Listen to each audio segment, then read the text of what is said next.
Oh, Gandalf, you absolute rapscallion. You're quite funny indeed, old friend. What? What? What?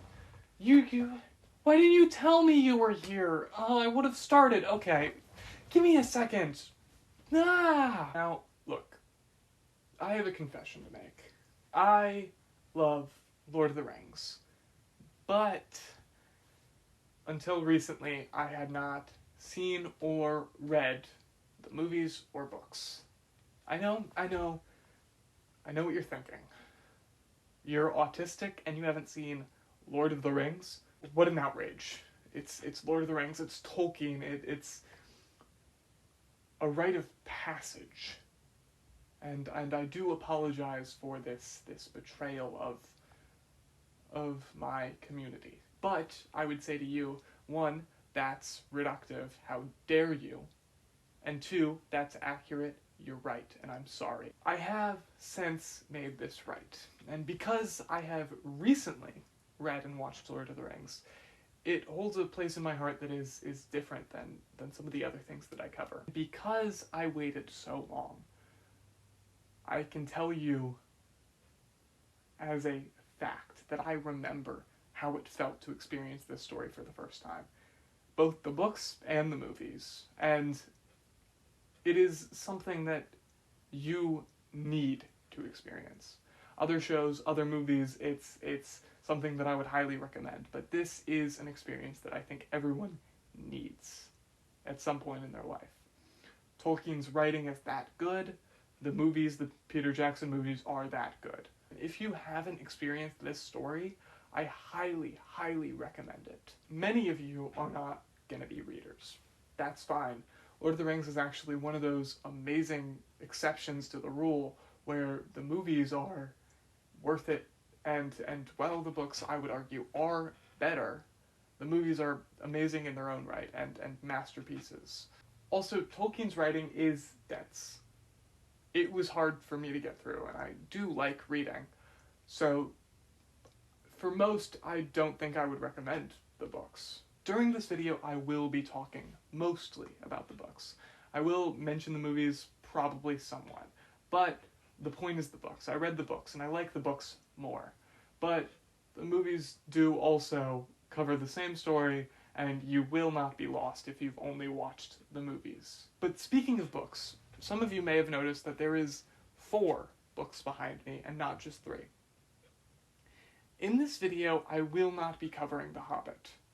I have read The Hobbit before. I read it years ago in school. Why am I not covering The Hobbit? Well, because Lord of the Rings is already long and complicated enough as it is. I will cover The Hobbit eventually, and hopefully in that video I plan to revisit some of the things that I inevitably got wrong, or maybe some of the points that you guys made in the comments. But for now, Lord of the Rings is more than enough. I'm tired. I feel thin. Stretched out like butter scraped over too much bread, to quote the titular Hobbit in The Hobbit. Although that quote does come from Lord of the Rings. And the last thing I really want to say before I get into really anything of substance is the fact that I am not really knowledgeable about Tolkien or his lore, his world in general. I have read The Lord of the Rings and seen the movies and read The Hobbit. Once each.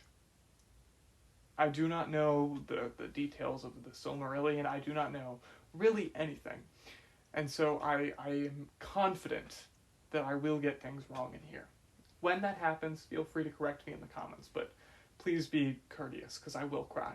For those of you that want to hear from someone who is a little bit more knowledgeable and studied in everything Tolkien, I would recommend the channel Jess of the Shire. She is entertaining and she makes great videos that are far more informative and far more detailed than I could. I will leave her channel linked in the description. And lastly, let me just tell you that this story is every bit as good as it is hyped up to be. The last chapter of Return of the King nearly broke me. The last couple minutes of Return of the King, the movie, did break me. This truly should be considered one of the greatest stories ever. filled with such beautiful, beautiful storytelling. However, it can be very, very long and detailed. Tolkien's writing style is not very exciting, which does tend to make it a little hard to read. Once again, I wouldn't recommend these books for everyone. I would recommend the movies for everyone. But the sheer beauty of Tolkien's writing is clear in some of these pages in which I underlined full pages of dialogue just because of how blown away I was that I wanted to somehow fit it into this video. And I was able to with a lot of it, but not all of it. It's worth it, I promise. There's definitely a reason why so many autistic people have latched on to this world and this story. But to go any deeper, we do need to go to the wall. And so,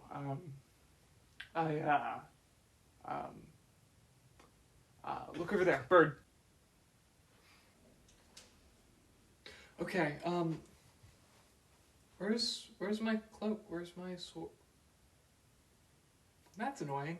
Okay, anyway, so we start off with like a 20-page just deep dive into Hobbit history for seemingly no reason, and then it shifts into like a summary of the important parts of The Hobbit, which includes how Bilbo won the ring of power, from Gollum in a riddle contest. Now, Bilbo is old. He's celebrating his 111th birthday currently in the Shire. And so he's old, he really wants one last adventure, and he leaves Bag End, which is the name of his house. He leaves Bag End and all of his possessions, including the ring, to Frodo. And now Frodo has a little conversation with Gandalf, who is a wizard, where Gandalf tells Frodo to keep the ring secret and to keep it safe. So,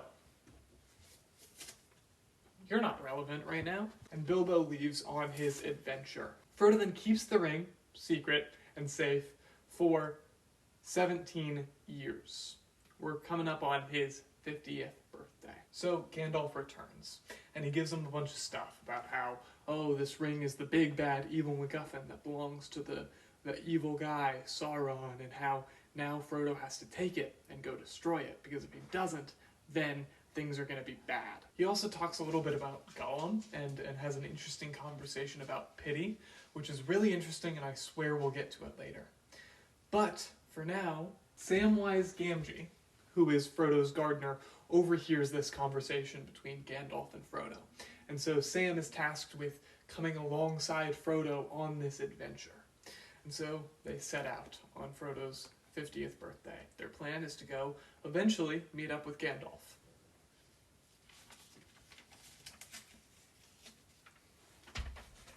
And so the three of them set off.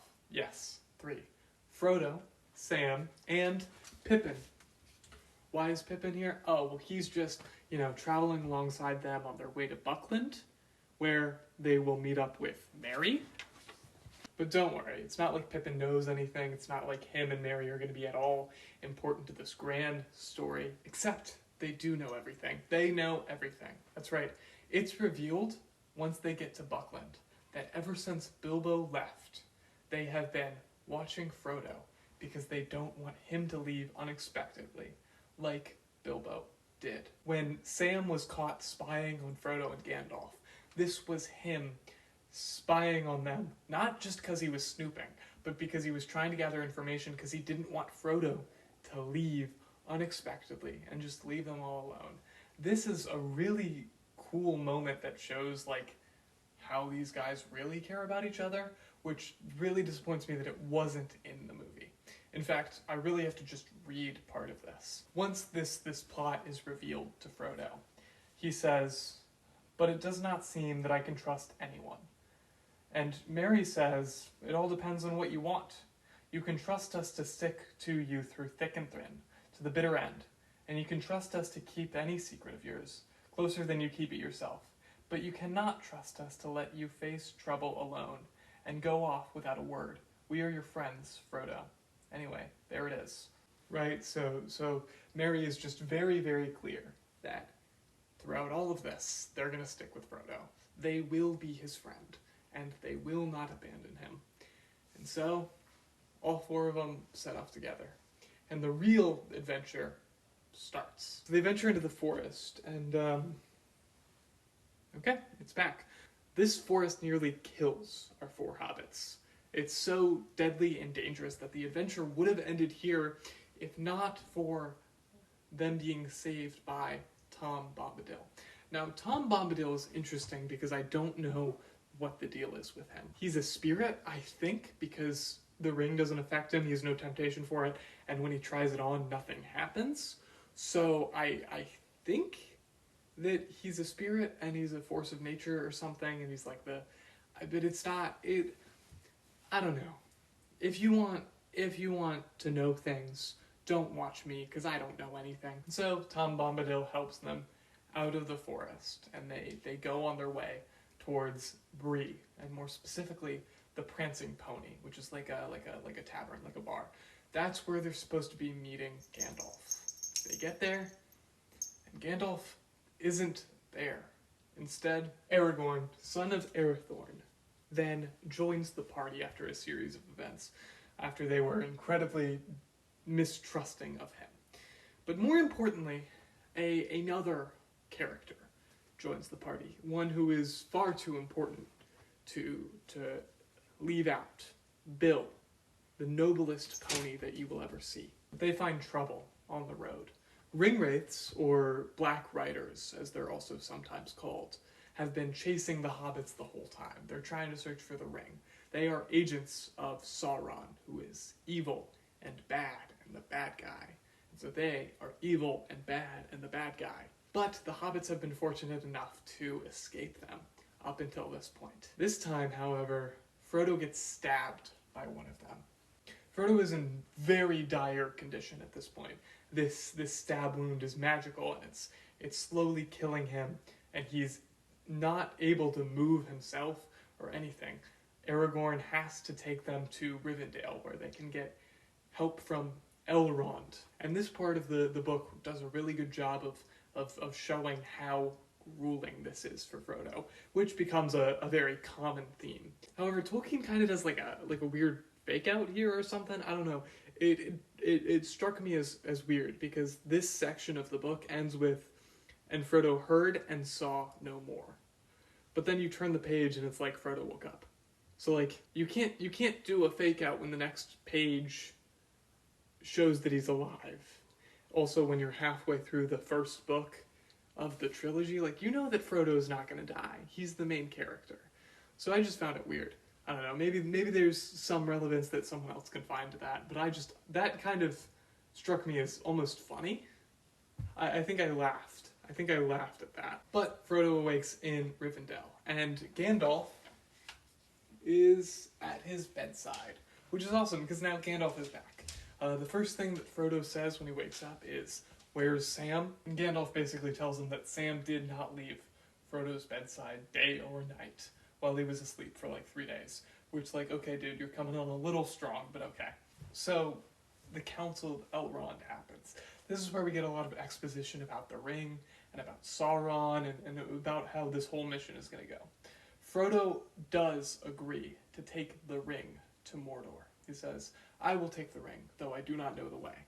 Which is awesome, and several other people join the Fellowship. We get Legolas, Gimli, and Boromir, who join the Fellowship.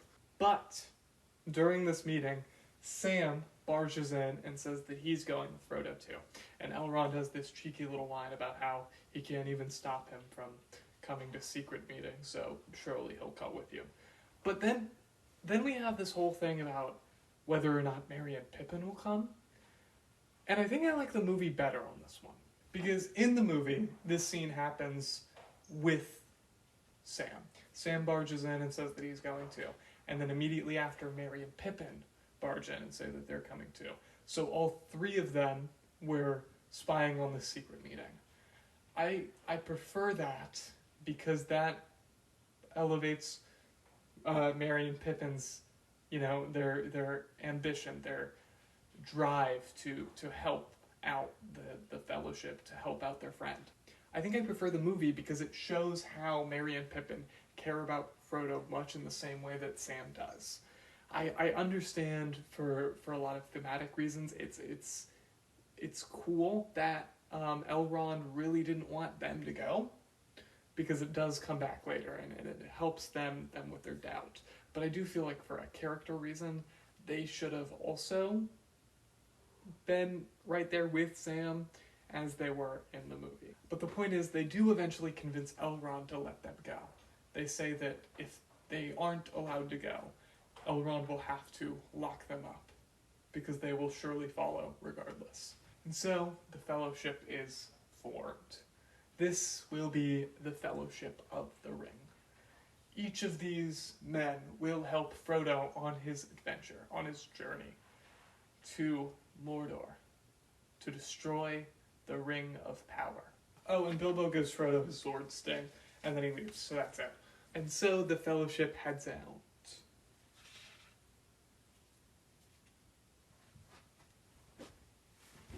is awesome.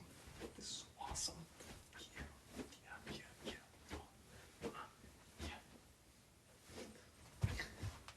I'm so glad my sword is back.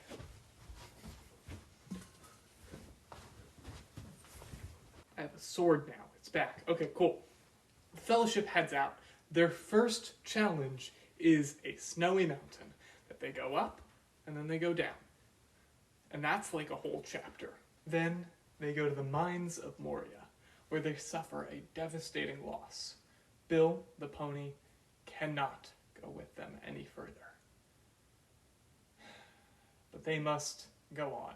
They solve some puzzle that feels like it was stolen by most DMs.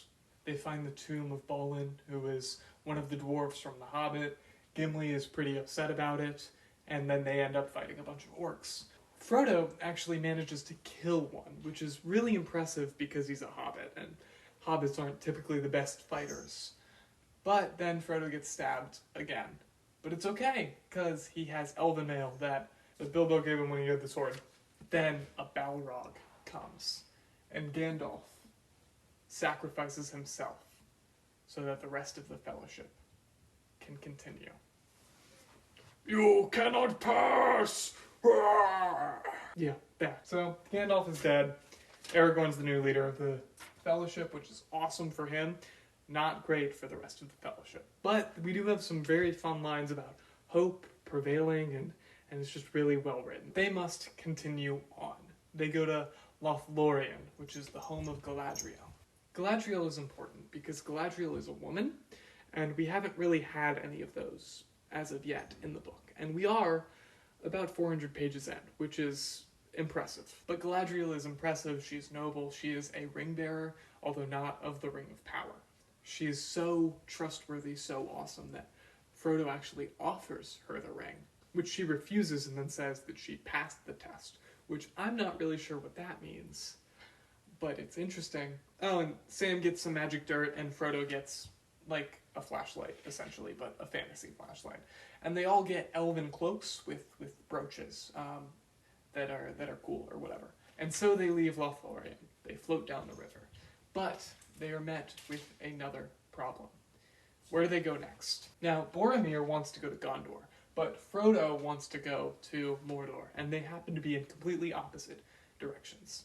At this point, we're getting a lot of hints that Boromir isn't exactly himself, that he's kind of giving in to the power of the ring, and he's not doing well. He's getting a little corrupted. He keeps staring at Frodo and suggesting that they use the ring. This culminates in Boromir confronting Frodo and essentially demanding that Frodo give him the ring because he deserves it, because he is a man of Gondor. He is the son of the Lord of Gondor or whatever. He even gets real creepy and leaps at Frodo, trying to take the ring by force. Frodo manages to escape by putting on the ring, but while he's invisible, he sees a weird vision while sitting atop a magic chair or something, which I'm not really sure what the magic chair is. But because Frodo puts on the ring and he leaves, no one can find him anymore. The Fellowship gets concerned and they start searching for him. Sam, almost immediately, manages to figure out what he would do if he was Frodo. He starts thinking with his heart or whatever. And it's really cool, and there's this very touching scene where Frodo tries to leave Sam, but Sam won't let him. Sam actually almost drowns. Which I think may be a callback, because I think Frodo's parents drowned, and so it's like it's like a thing.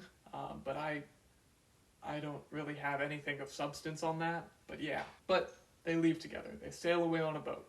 And now it's just these two. And that's the end of the Fellowship of the Ring. Now the Two Towers starts off running with Boromir's death and Merry and Pippin's capture by the orcs. So there is an orc attack that happens.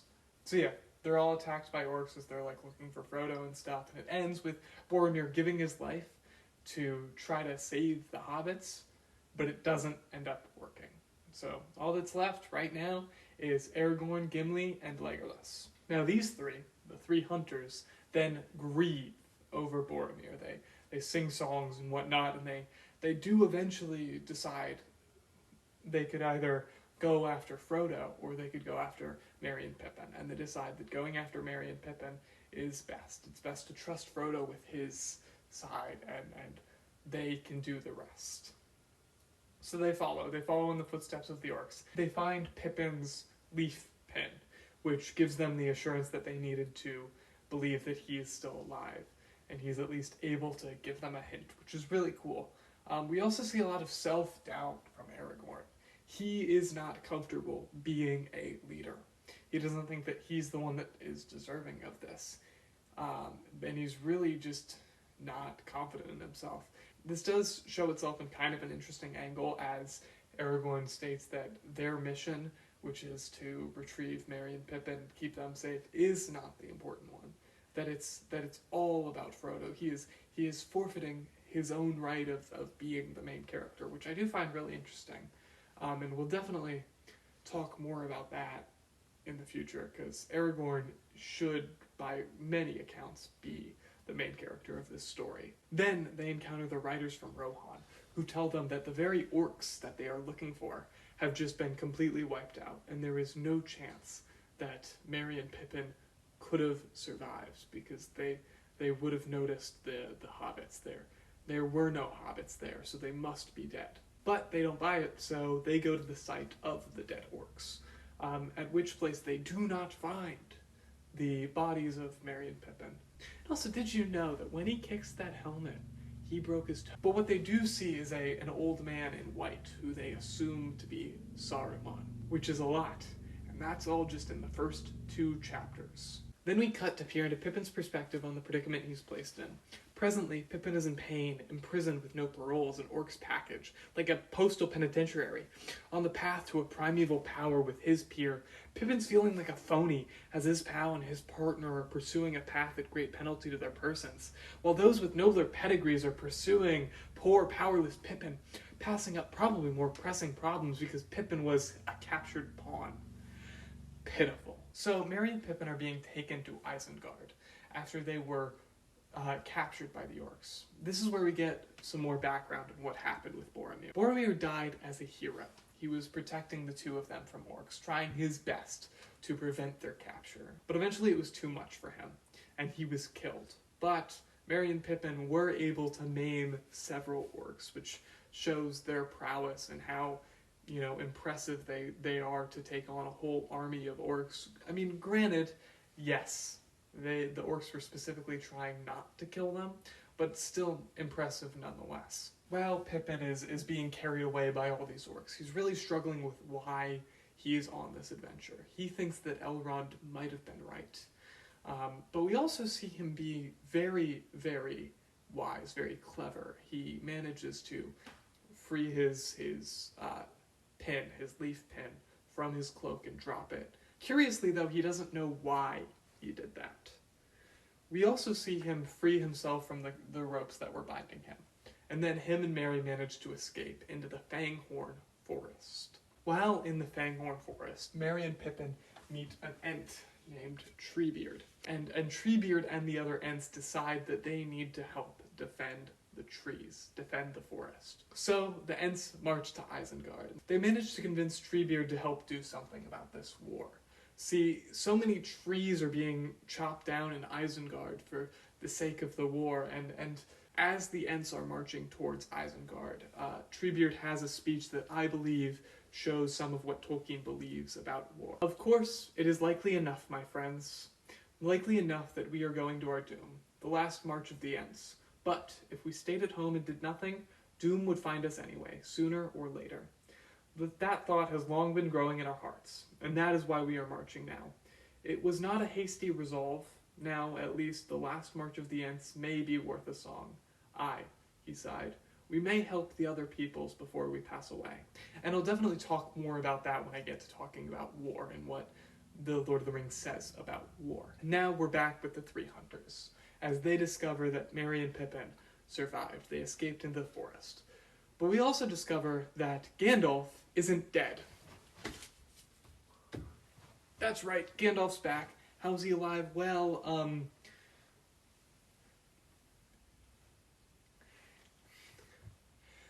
okay, so Gandalf isn't, immortal. He's not a human, right? He's not a human. He may look human, but he's not a human. He's a wizard. He's a whole other thing, which I think it comes from, the Silmarillion or whatever, but, the point is, his job wasn't done.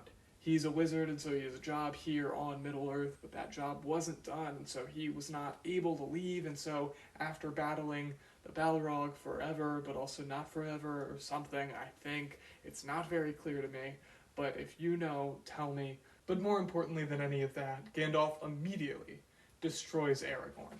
"In one thing you have not changed, dear friend," said Aragorn. "You still speak in riddles." "What? In riddles?" said Gandalf. "No, for I was talking aloud to myself. A habit of the old. They choose the wisest person present to speak to." Gandalf also tells them that Merry and Pippin are safe. They are with the Ents, and so the three hunters and Gandalf can worry about the goings-on in Rohan much more than anything else. King Theoden of Rohan is currently under the enchantment of Saruman. Because of that, he's effectively being mind-controlled. It's bad. But Gandalf frees him, and so that's cool. And we also meet Eowyn, who is Theoden's daughter. She is the princess of Rohan.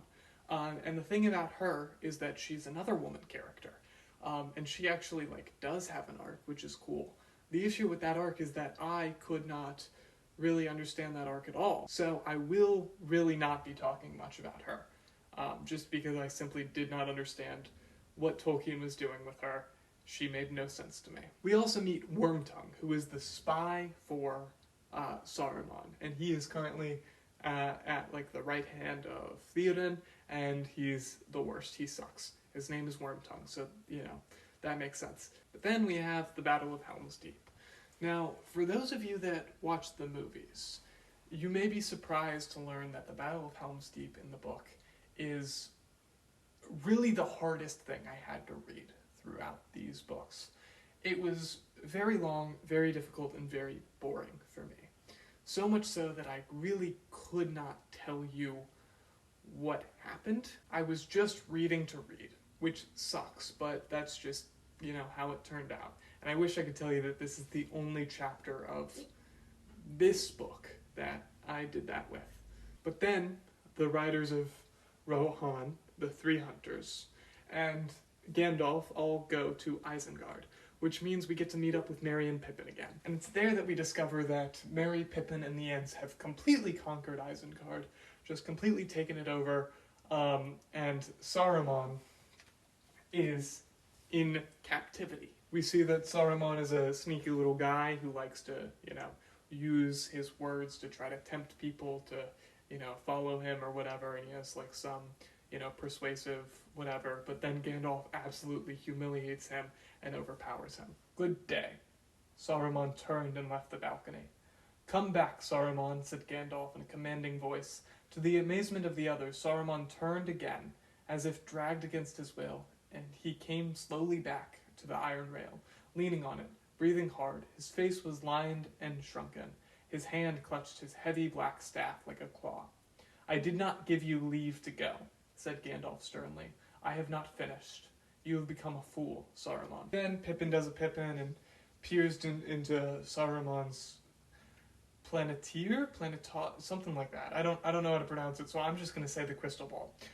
Pippin peers into Saruman's crystal ball. He sees a vision of Sauron, and Sauron is then made aware of like where they are and stuff, and so Gandalf has to take Pippin to Gondor to keep him safe. And it's at this point where we join back up with Frodo and Sam. And they've been traveling for a couple days at this point.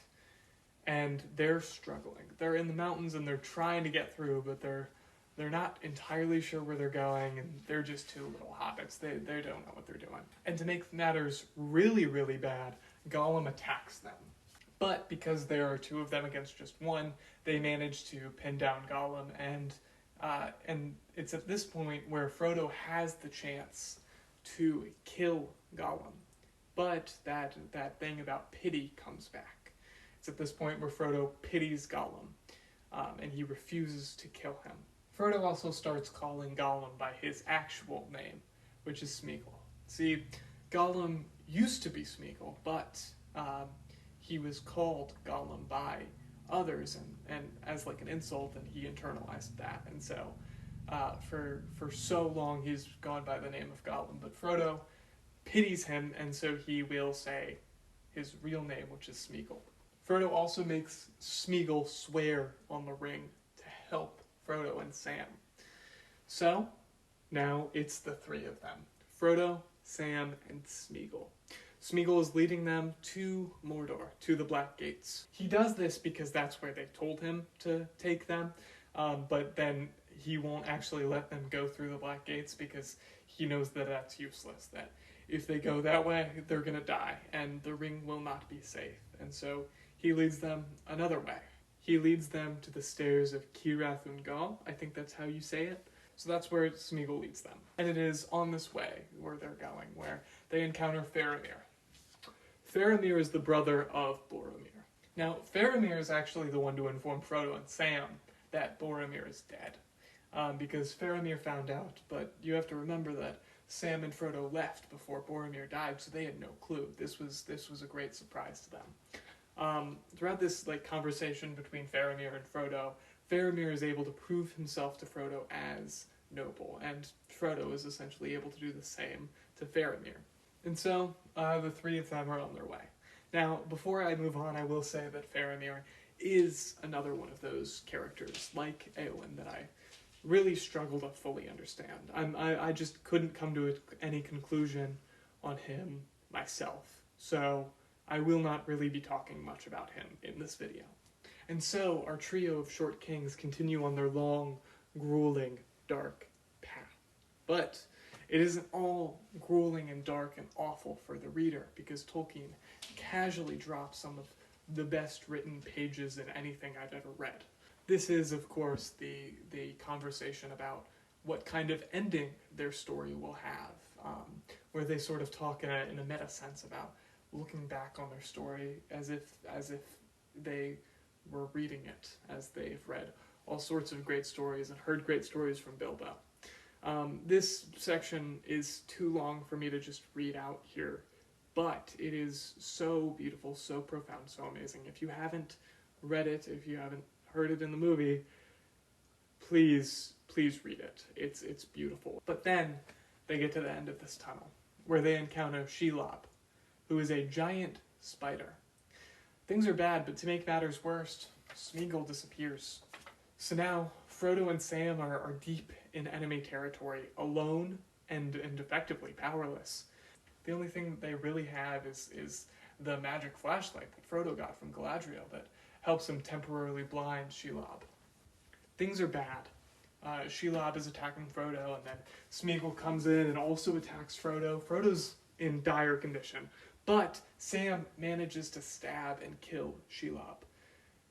But it's too late. Frodo is dead. Well, not really, but Sam thinks that Frodo is dead. And so Sam takes the ring. He takes Frodo's sword, Sting, and he is going to continue this because he needs to. Although he really struggles with this idea, it doesn't feel right to him that he should go on and complete Frodo's journey, his mission, for him. But he does it anyway. He takes the ring, he takes Sting, and he goes on his way. But then Sam overhears from a couple of orcs that Shelob never eats dead meat, and so Frodo must be alive. Sam, hearing this, says this line, which I just find hilarious. Don't trust your head, Samwise. It's not the best part of you. So Sam is going to have to rescue Frodo. But this is how the book ends, with Sam alone and Frodo in enemy clutches. And now we're on to Return of the King. And before we really get into Return of the King, I want to comment on how these books are laid out. Unlike the movies, which cut between the split perspective of Frodo and Sam and their journeys, and Aragorn and Gimli and Legolas, or Merry and Pippin, the books are different. So Two Towers starts off, and you might have noticed this, and it's just dealing with the Three Hunters. It's just dealing with Aragorn, Gimli, and Legolas. Then it cuts to Merry and Pippin and deals with their adventures, and then there's a little bit of cutting back and forth between the two perspectives, but not a lot until they eventually meet up and the stories join. But there is absolutely nothing we get from Frodo and Sam and what they're doing. So the reader has no idea what's going on with Frodo and Sam. And I do think that this is a very good thing for the story, because we, as the reader, don't know anything more than the characters. The characters are unsure about how Frodo and Sam are doing. They just have to hope that what they're doing is helping out their friends. And doing that does place the reader in a very similar spot. But when you end a book like The Two Towers with the main character completely captured and the ring is in the possession of the secondary character, as is his sword, and he's completely defenseless and you don't know what's happening with him. You just know that he's alive, but you don't have any way of knowing whether or not he's safe, how things are going for him. But then you have to read 180 pages about Aragorn, Legolas, Gimli, Merry, Pippin, and Gandalf. And you have no idea what's happening. It's kind of crazy, and I can only imagine what it would have been like to wait a year for Return of the King to come out, only to have to wait another 180 pages, because that's crazy. And don't get me wrong, I'm not complaining. This is not something that I'm like, oh, this is bad. It's just, it's kind of crazy, and it was kind of alarming. But we start off Return of the King with Pippin and Gandalf, and as they're on their way to Gondor. Once they reach Gondor, they meet Denethor, who is the current lord of Gondor. Merry basically immediately pledges his loyalty to Gondor, to the steward of Gondor. So Pippin goes from a really big screw-up to effectively being a soldier for Gondor, which is kind of crazy, and then we have some interactions with Pippin and a knight of Gondor, and that knight's kid, which isn't very plot relevant, so I'm not going to really put it here, but it was a little fun to see Pippin interacting with these characters. We then cut back to the Three Hunters and Merry, where we see that Merry then pretty much immediately, as well, pledges himself to Theoden, the king of Rohan. So Merry becomes a squire for Rohan, and Pippin is effectively like a knight, not a full knight, but he's a soldier for Gondor. We see an interesting parallel forming between Merry and Pippin, because these two characters are related in many ways. They've been together for this entire story up until now, but now that they're separated, they still end up filling similar roles. They still end up in very remarkably similar positions. In this section, we also hear about the Paths of the Dead, which is basically a bunch of ghosts that are to be commanded by the King of Gondor. And Denethor is not the King of Gondor, he's the steward, he's like the Lord of Gondor. The King of Gondor was Isildur, but Isildur died long ago, and Isildur's heir is Aragorn. So Aragorn is the rightful King of Gondor, which I don't think I've mentioned yet because it hasn't really been relevant, but we've pretty much always known that about him. And so Aragorn has to face his destiny in a way and go to the Paths of the Dead, to go command these ghosts that are his right. And so Aragorn sets out, but Gimli and Legolas do not leave him. They go with him. They go and they enlist the help of the dead, which proves that Isildur's heir is Aragorn. Then after that, we cut back to Merry, and Merry's feeling really worthless at this point. His friends left to go reclaim the dead. His other friend is currently in Gondor, and he doesn't know what's happening with him. And then his other two friends are who knows where, doing who knows what, in certain danger, surely. But Merry is committed to help. He's committed to fighting and doing what he can, especially when all of his friends are fighting so hard and working so hard for this mission. But Theoden will not let Merry fight with the rest of his soldiers. He releases Merry of service almost immediately after enlisting him as a squire. Merry will not be going to the battlefield with his friends. He will not be able to prove himself or help out those that he cares about. Except then, a random rider of Rohan comes and takes Merry with him on his horse so that he can go to the battlefield with him. Merry will be going to the battlefield. Merry will get a chance to fight. Oh, and by the way, in the movies, this is Eowyn who takes him. In the books, unless I completely miss something, they don't give this rider a name, so we can only assume that it's someone random. I may be wrong, I may have just missed something, but I do find that interesting.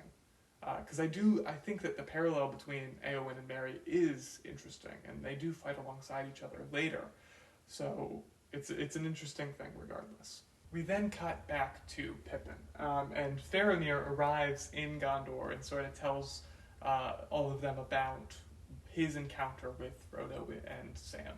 And this is good news for Gandalf and Pippin because they've now realized that Frodo is alive. But they're less thrilled when they find out that they went through the stairs of Carathungal, which is very dangerous, and they're not feeling good about Frodo's chances of survival. Faramir also tells Denethor about the ring and how he let Frodo take the ring. Denethor calls Faramir an idiot for this, and basically calls him useless and just a whole bunch of stuff. Denethor even tells Faramir that he wishes that Boromir would have been the one to survive, and Faramir would have died instead of his brother. Now, the reason for this is very interesting and sort of deep. It goes beneath the surface. Denethor is what we would call a bad father. But this causes Faramir to go on what is effectively a suicide mission to try to get his father, Denethor, to think that he's worthy or to think better of him at all. This almost ends in Faramir's death, but Faramir is still alive and hanging on by a thread. Denethor reacts strangely to this. Denethor actually kind of flips out, and because of Faramir's near death, he decides that he is going to light himself and Faramir on fire. Which is strange, and I'm not really sure what the purpose is on my own. Like, I was never able to come to any conclusion on that, so I don't know. But before Denethor can light himself or Faramir on fire, we cut away. We pick up with an entire chapter where nothing happens except for Merry riding into battle. Not Merry battling, riding into battle.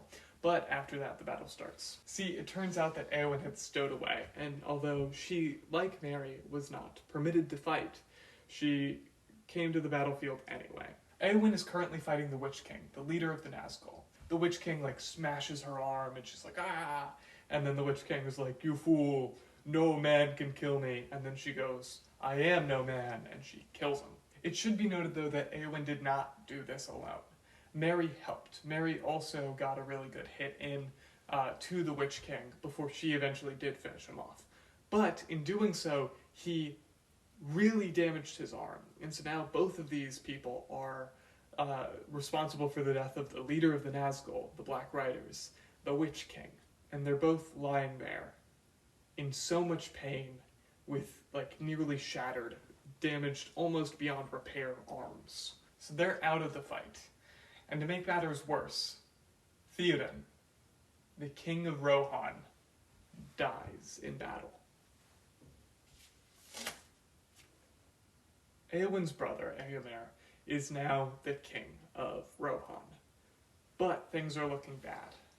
The battle is not going well. And just when he is needed most, Aragorn, son of Arathorn, arrives and turns the tide of battle with his undead army! And we cut back to Pippin. Pippin is trying to find help because he's trying to prevent Denethor from killing himself and his son by lighting them on fire. He finds Gandalf, and together they're able to stop him. They confront Denethor, and Denethor basically says that it's hopeless. There is no chance of them defeating Sauron's forces. The fate of the world is in the hands of a hobbit. So what's the point in living if they're just gonna die later? Gandalf is saddened by Denethor's death, but he has to take over and be the temporary lord of Gondor in Faramir's absence, because Faramir is effectively comatose in the Houses of Healing. But now we're back with Merry on the battlefield. He's laying there in bad condition. He can't move, he can't really do anything. And I want to briefly say, I know I'm jumping around a lot, it's because the book does that. And it may seem jarring, but it does work in the book. It adds to the suspense because it feels like so much is happening at once and you're on the edge of your seat. But then Pippin finds Merry. The boys are back together. Yes. Pippin tries to help Merry to the Houses of Healing, but he can't fully get him all the way there. So he asks for help. He asks for someone to go get Gandalf. And when Gandalf arrives, he praises both Merry and Pippin for their heroism. And Gandalf takes Merry to the healing houses, where he lay with Faramir and Éowyn. But there is a problem. All three of these people are in critical condition, and none of the healers in the House of Healing know what to do. They don't know how to help. But it has been said that the hands of the king will bring healing. Well, who's the king? Well, rightfully the king is Aragorn. And Aragorn uses all of his ranger knowledge to heal Faramir, Merry, and Éowyn. Then a problem arises. The forces gather, and they realize that they have no chance of defeating Sauron by force. He is too powerful, and the only way to defeat him is through the ring being destroyed. They can't do anything. It's all up to Frodo and Sam. They also have no way of knowing how Frodo and Sam's mission is going, whether or not they're even dead or alive. But what they can do is, if Frodo and Sam are still alive, and only if, they can help Frodo and Sam by distracting Sauron's forces.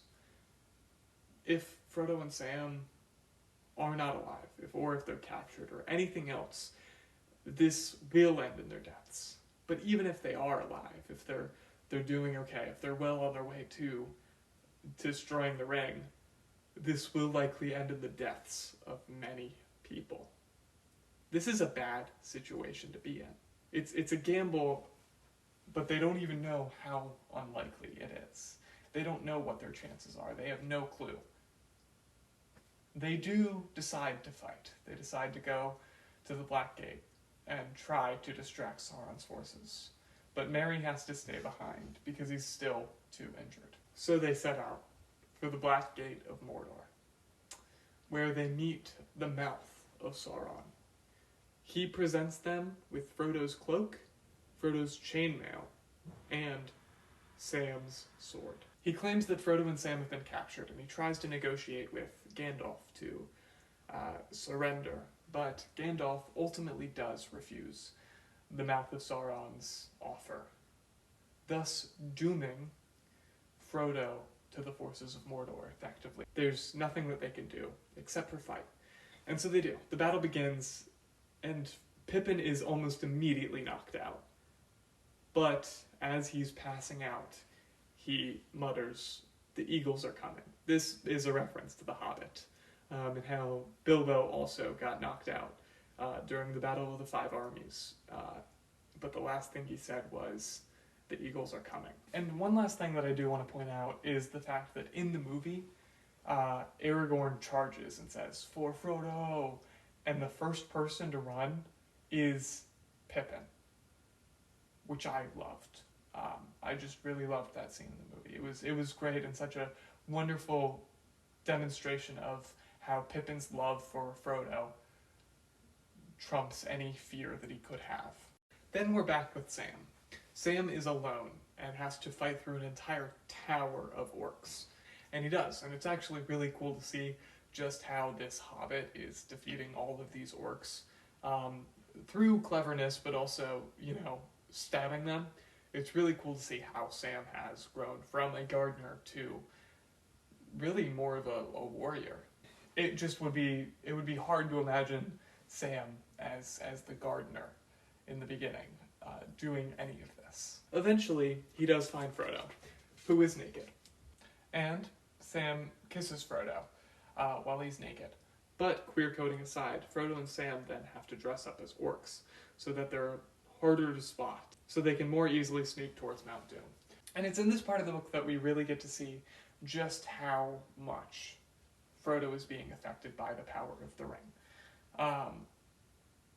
The ring gets heavier, and the power of it gets harder to resist as Frodo gets closer and closer to Mount Doom. And so, for a while, we just get really grueling, taxing descriptions of how Frodo is doing. It's miserable, it's long, and it's awful. And you really feel for him. It's really getting to be too much to him. Eventually it gets so bad that Sam has to physically carry Frodo up Mount Doom. And things only get worse when Gollum attacks. They do continue to press on, and they eventually get to the Crack of Doom. But while they're there, Frodo refuses to throw the ring into the fire. It is his and his alone, and he doesn't think that he should throw it into the fire. Frodo puts the ring on, and he disappears. Gollum then attacks the invisible Frodo and bites his finger off. The finger with the ring. Gollum is victorious. In Gollum's victory, he's doing a little dance, and he slips and he falls into the lava, and with him, the ring is destroyed. The mission is over. The ring is gone. But things really aren't good. Frodo is bleeding out. There's no way for them to get back by any means. Surely Sam will starve here or die of thirst, and Frodo will bleed out. The mission is over, and they were victorious, but it isn't a very happy victory. But then, Gandalf, atop an eagle, swoops down and saves them. Maybe it is a happy ending after all. We then do a little bit of a flashback. We're back on the battlefield with Gandalf, who does see that the eagles are in fact coming, as Sauron's forces are getting defeated, because it just so happens that this is like the very moment that Frodo gets his finger bit off and the ring falls into the lava. So Gandalf goes atop one of the eagles and goes to save Frodo and Sam. They're saved and they're brought to the Houses of Healing, where we get a fun little scene where Frodo and Sam get to meet back up and reunite with the rest of the Fellowship. So we cut back in time to the Houses of Healing. This is like during the battle, and Faramir and Eowyn are kind of bummed that they aren't fighting right now. They wish they could be doing something helpful, but instead they're stuck here, just lying in bed. There's also a little bit of a romance here. He falls in love with her, and then she falls in love with him. So that's cool. Aragorn is now crowned the king of Gondor, and he marries Arwen. Arwen is the daughter of Elrond, and I haven't mentioned her before because, as far as I'm aware, she has been mentioned once before this point, and it was just basically in a throwaway line. So, you know how in the movies she's like a character? She's not. She's not. But Arwen does give Frodo her spot in elf heaven, I guess. And for those of you like big Tolkien nerds that are going to tell me it's not heaven and it's a real place that's on Middle-earth, but it's from the time when the Middle-earth was flat, and so it's not technically on Middle-earth. You have to sail up or whatever. Like, it's heaven. It seems like it's heaven. Like, you can say that it's a physical place, but it really seems like it's heaven. Merry is also given a horn of Rohan and honored as like a knight. And so all of the members of the fellowship, or at least all of the ones that were important enough not to die early on, head back to Isengard, where they meet up with Treebeard, which is, a cool little reunion, but also Legolas and Gimli decide that they are going to part ways from the rest of the group here. They have adventures to do together in the forests. And so, Legolas and Gimli leave. Soon after, Aragorn leaves. He has to go back to Gondor and be king, but not before reminding Pippin that he is a knight of Gondor.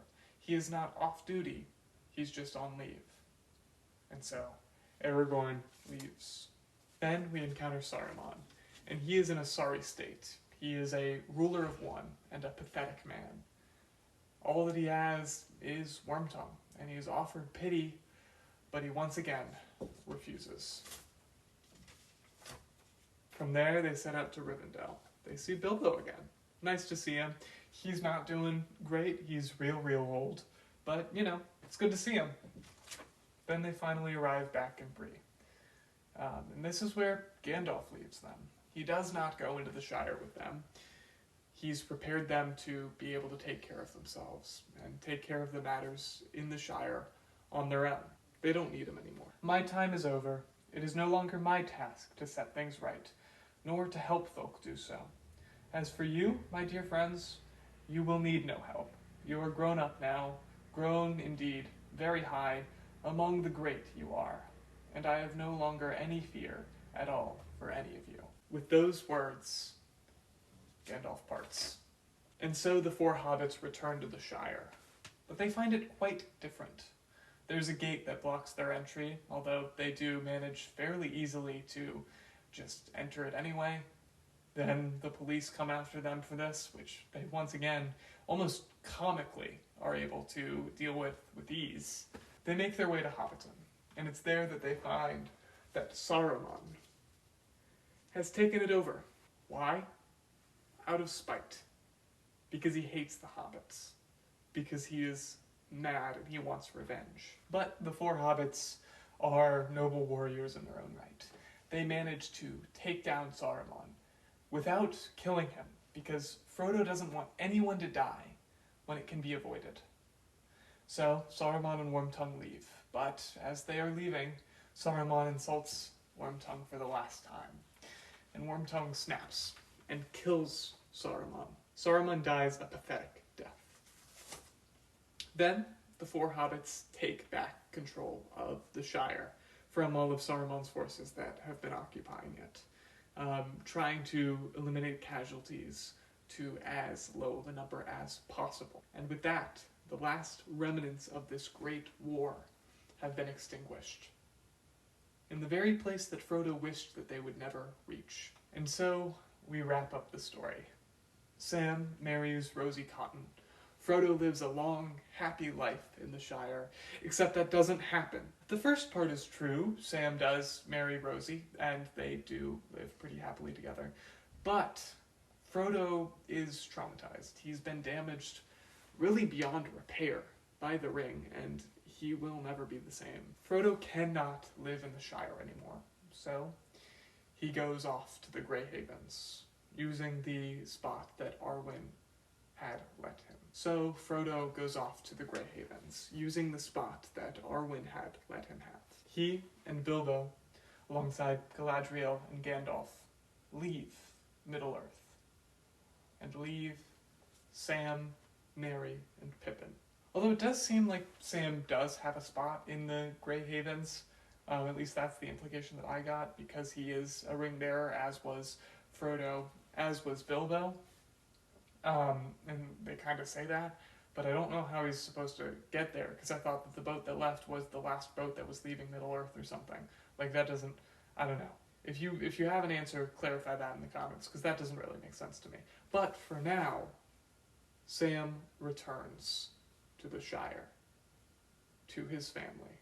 At last they rode over the downs and took the east road, And then Merry and Pippin rode on to Buckland, and already they were singing again as they went.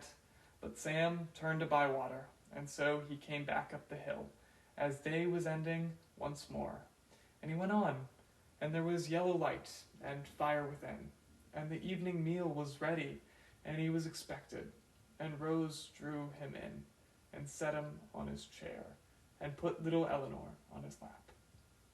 He drew a deep breath. "Well, I'm back," he said. "Well, I'm back again" is, of course, a reference to There and Back Again, which is the name of the book that Bilbo, and then Frodo, and then eventually Sam wrote about all of their adventures. I almost cried reading this in the book. I can't remember the last time that a book has actually made me cry, but watching the movie, I did cry. It was such a beautiful ending for this story, and I was blown away. I do believe that the mark of a great story is how it affects you, how it makes you feel. And there are few stories that have affected me or made me feel the way that this one has. This story is truly great, and it will be remembered forever. This story matters. This story about these 4 hobbits, 5 if you include Bilbo's story, although I'm not talking about that today. It matters. It's important, and I will never forget it. Now let's talk about the themes of this story, because that's really, really important. And one of the most important themes in this story is war. This is a story of war and the effects of war. Particularly, this is a story about how Frodo, Sam, Merry, and Pippin are affected by war. And let me get something straight. This story does not glorify war, really at all, as you would expect it. Tolkien obviously fought in World War I and lived through World War II. He saw the effects of war, and he clearly wasn't happy with them. He didn't like them. We do see what this story is saying about war, and it is important, and it's not war good or war justified. This war is not a typical war. It's not a war between 2 countries. It's a war against evil itself, an unseen evil that cannot be defeated via combat. The only reason to fight is because if you don't fight, there is no hope. And I think that's interesting. Tolkien is clearly not saying that he likes war or that war is good. We see this pretty clearly throughout the books. War must be, while we defend our lives against a destroyer who would devour all. But I do not love the bright sword for its sharpness, nor the arrow for its swiftness, nor the warrior for his glory. I love only that which they defend. Of course, it is likely enough, my friends.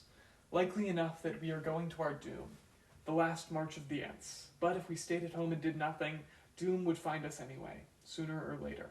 But for long years we healers have sought only to patch the rents made by men of swords. Though we should still have enough to do without them, the world is full enough of hurts and mischances without wars to multiply them. It needs but 1 foe to breed a war, not 2, Master Warden, answered Eowyn. And those who have not swords can still die upon them. Would you have the folk of Gondor gather your herbs only when the Dark Lord gathers armies? And it is not always good to be healed in body, nor is it always evil to die in battle. Even in bitter pain, were I permitted in this dark hour, I would choose the latter. Those 3 passages make something very clear. War is bad, but in this case it is necessary. It is not always necessary, of course, but in this case it is a necessary evil. Although people will die in war, they would die more without it. There is no reasoning with Sauron. He is an unseen evil, an evil that will cause only destruction, and whether you like it or not, the destroyer will destroy. And one of the most gripping things that I read in this story was a section about Sam's view of war, of the horrors of war, and how terrible it was. It was Sam's first view of a battle of men against men, and he did not like it much. He was glad that he could not see the dead face. He wondered what the man's name was and where he came from, and if he was really evil of heart, or what lies or threats had led him on the long march from his home, and if he would not really rather have stayed there in peace. Tolkien, although he is writing about war, does make the bold statement that war is bad. The world is never the same after this war. Even the Shire is damaged. It's affected by this war. This war made the world less magical. The elves left. Gandalf left. The wizards are gone. This war took so much from the world. And I think that Frodo is meant to come to a place where he is one of the wisest people in Middle-earth through his encounter with the ring. And I think that that's illustrated by the scorning of the Shire, how he did not get revenge on Saruman despite what he took from him, and how he did not draw a sword during the battle that happened in the Shire. He was just concerned about lives. He didn't want anyone's life to be lost when it didn't need to be. And the fact that the story ends with the protagonist in that position really does illustrate what this story is saying about war. Yes, this war was a necessary evil. It was something that had to happen, that couldn't be avoided. But this war also damaged Middle-earth. It damaged the lives of everyone affected in ways that are irreparable. It was through the encounters of this war that Frodo had to leave. He could no longer live in the same way that he did before. War is bad. And the next theme I want to talk about is pity. Now, pity is interesting because pity is very centralized around Gollum. There are other instances of pity being, used. I think, Saruman is an interesting character for the sake of pity, but I really just want to talk about Gollum. And I will be talking about Gollum specifically, but for now, let's talk about Gollum in regards to pity. Now, the idea of pity in regards to Gollum is fascinating to me. And it really begins with what is one of my favorite passages in the story. It is a conversation between Frodo and Gandalf in Fellowship. What a pity that Bilbo did not stab the vile creature when he had a chance. Pity? It was pity that stayed his hand. Pity and mercy, not to strike without need. And he has been well rewarded, Frodo. Be sure that he took so little hurt from the evil and escaped in the end, because he began his ownership of the ring so, with pity. I am sorry, said Frodo, but I am frightened, and I do not feel any pity for Gollum. You have not seen him, Gandalf broke in. No, and I don't want to. I can't understand you. Do you mean to say that you and the elves have let him live on after all those horrible deeds? Now, at any rate, he is as bad as an orc, and just an enemy. He deserves death. Deserves it? I dare say he does. Many that live deserve death, and some that die deserve life. Can you give it to them? I have not much hope that Gollum can be cured before he dies, but there is a chance of it, and he is bound up with the fate of the ring. My heart tells me that he has some part to play yet, for good or ill. In any case, we did not kill him. He is very old and very wretched. The wood elves have him in prison, but they treat him with such kindness as they can find in their wise hearts. Gollum is pitiable. He is a creature that has lived for so long in such a wretched state that you can really only feel bad for him. But Frodo struggles with this because of fear. And I don't really think that pity is the right word. It has a connotation that's more negative than it seems. To me, it seems much closer to empathy, like pity is to empathize with. And Frodo can't bring himself to empathize with Gollum because he's scared. He sees Gollum as dangerous, someone that's coming after him, that already, came after Bilbo. He's scared and he doesn't pity him. But what's interesting is once Frodo does see him, he says this. Very well, he answered aloud, lowering his sword. But still I am afraid, and yet, as you see, I will not touch the creature, for now that I see him, I do pity him. So Frodo sees him, and he does pity him. He has that empathy for him. But Sam still doesn't. Sam can't bring himself to. Until Return of the King. Sam is grappling. He knows that he could kill Gollum, and he almost feels like he should. But he says, but deep in his heart, there was something that restrained him. He could not strike this thing lying in the dust. forlorn, ruinous, utterly wretched. He himself, though only for a little while, had borne the ring, and now dimly he guessed the agony of Gollum's shriveled mind and body, enslaved to that ring, unable to find peace or relief in life again. But Sam had no words to express what he felt. Gollum is pitiable, but only once you understand him. Gandalf pitied him from the beginning, because Gandalf is wise, he's a wizard. But Frodo, before he had known the pain and the suffering of the ring, he did not pity Gollum. And Sam was the same way, until he was forced to be a ring bearer, although for a very short time, Sam could not understand Gollum and could not pity him. He just hated him. I think that Tolkien's point here is probably something about walking in another's shoes. How it's easy to be scared and even to feel like a righteous anger. But in the end, once you can put yourself in the position of someone else, it's different. It's pitiable the way that Gollum has lived. And we'll get more into that when we talk about Gollum specifically. Now let's talk about destiny, because destiny is one of the most interesting themes in this story. Throughout the story, it's clear that these characters know that they are a part of something that is bigger than themselves. It is not as simple as these are people in the midst of something that is entirely as big as themselves. There are huge forces at play. The forces of evil, the forces of the ring. The ring itself has its own will, and there's all this stuff. Early on, we see this idea. Gandalf says Bilbo was meant to find the ring, and not by its maker, in which case you were also meant to have it. And that may be an encouraging thought. There are bigger things at play here. Bilbo was meant to have the ring. Frodo was meant to have the ring. There is a grander destiny at play here for Frodo, for Bilbo.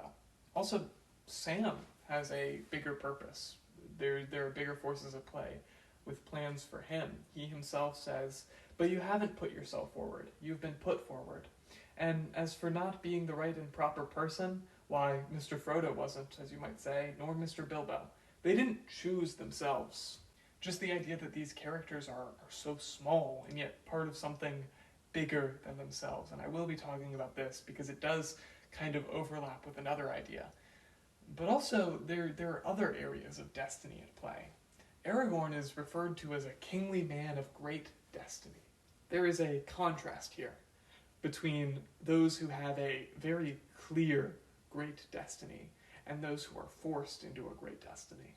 There are those that are great and those that achieve greatness beyond their stature. And I do mean that as a pun. And also, briefly, friendship is a big part. Friendship is a major theme in this story, whether it be Frodo and Sam, Merry and Pippin, Aragorn and Legolas and Gimli, or just Legolas and Gimli. It's very clear that Tolkien was intentional about writing all these good male friendships, and I think that the reason for that is because that's part of what got him through his war, was his friends, and he sees the importance of friends and friendship among the darkness. Also, sacrifice. I'm going to talk about this a lot more later, because sacrifice is so intrinsically tied around Frodo. But also, characters like Boromir sacrifice themselves.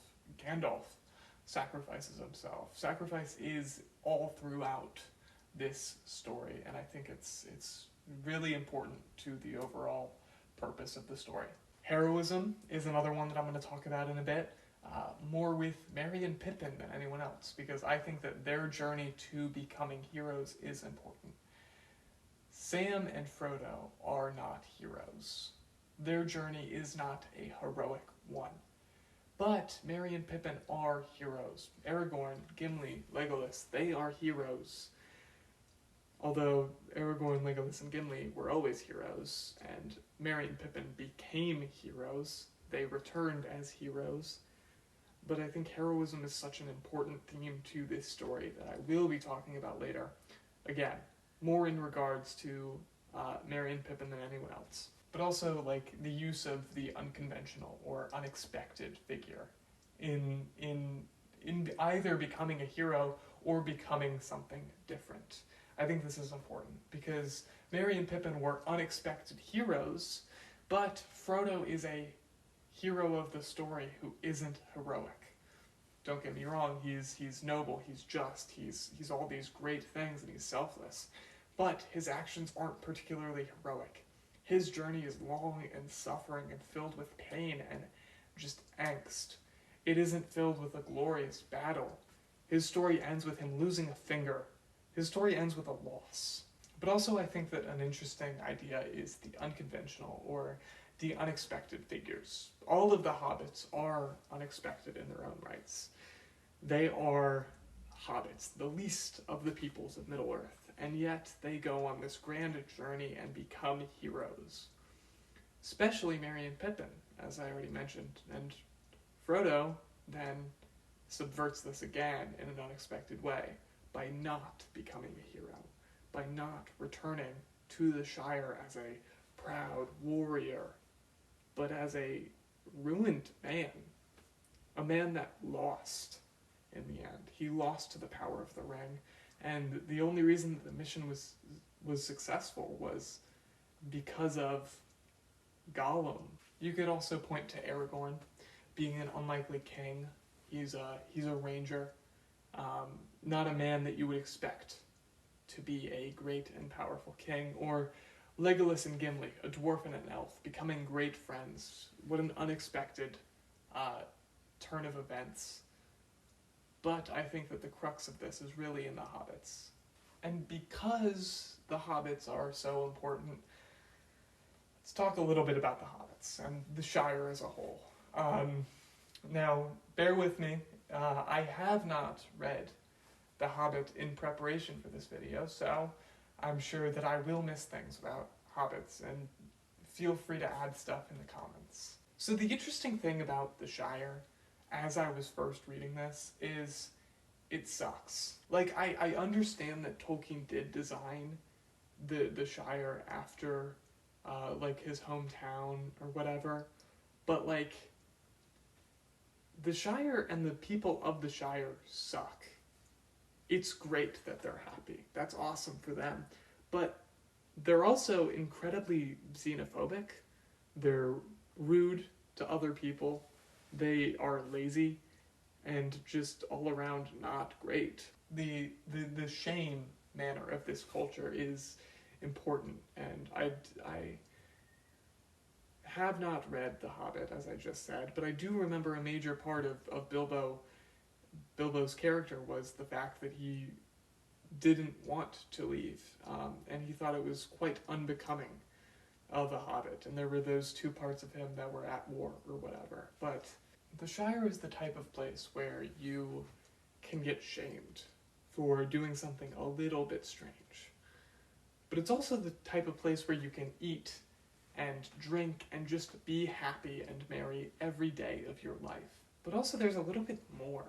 We get this idea that hobbits are special. Like, we see this idea that hobbits are special, and more as a whole than just the 4-5 that do go on adventures. Early on, Gandalf exclaims, "Hobbits are amazing creatures." Gandalf himself is very interested in hobbits and hobbit culture. That is his primary area of study. Why? The hobbits are the type of people that are so inconsequential that the forces of Sauron don't consider them. That Denethor, when hearing that a hobbit has the ring, thinks that it's all over. Yet, it's also confirmed in Return of the King that the hobbits have been protected by men for ages. The Shire is not good. The ideal of the Shire, of the ability to just eat and drink and be happy all day, is not real. Because it needs to be protected. It cannot exist on its own. And I think that's interesting, but I also think that I'm wrong when I say that. I think that's the point. I think the point is that it can't exist on its own. And that's what we're fighting for. That's what they're fighting for. They're fighting for the Shire, truly. They're fighting for the idea that they can exist and just be happy, and none of this will ever affect someone. that there can be a place that is carefree and has the everyday magic that hobbits do. There is a profound hope in the Shire, in hobbits, that someone like that can exist, that a society like that can exist. And yes, it's not truly feasible, but it's still worth fighting for. I think there's beauty in that. But once again, the war rears its ugly head. The Shire was not left unaffected by the war. The Shire was changed. The old tree that was there when Bilbo had left was destroyed, and a new tree now stands in its place. That tree marks not only a new age for the Shire, but also Middle-earth. Yes, the Shire was affected. It was partially damaged and partially destroyed. Hopefully, though, they can rebuild. And although, yes, the magic of Middle-earth is leaving, the elves are leaving, hopefully the magic of the Shire, the everyday magic of joy and love, can remain. And I do think that's interesting, but also I'm not entirely sure about it, because that is the Shire. But hobbits are interesting aside from the Shire. They're left out of the old songs. People in Rohan didn't even know that hobbits were real, and yet we have 4 hobbits who managed to become honored as great, among the greatest. As early as Fellowship, Elrond says this: "This is the hour of the Shire folk, when they arise from their quiet fields to shake the towers and councils of the great." Moreover, concerning hobbits, although I did not reread The Hobbit, I think I remember that a major part of The Hobbit was Bilbo being special because he was a hobbit, because he was unexpected. He was the burglar because he was able to slip in and be unseen. There's something about hobbits that makes them different. It's evident that there's some special power that hobbits have, although I'm not entirely sure what that is. And so if you have any ideas, just, talk about it in the comments, because this is as far as I've gotten, and I've come to an interesting place, but I don't know where it goes. And if I'm wrong about any of this, because I have read through Lord of the Rings once, The Hobbit once, and that was years ago, and I did not read the appendices, I've not read the Silmarillion, I don't know really much about Middle-earth at all. If I'm wrong about any of this, please just let me know in the comments. Let's start talking about characters, though, and we're gonna begin with Legolas and Gimli. Now, we're putting these together because I feel that they're most interesting together, and neither of them really gets enough focus to warrant being separate. Really, their thing that is interesting, that is fun, is how they show friendship.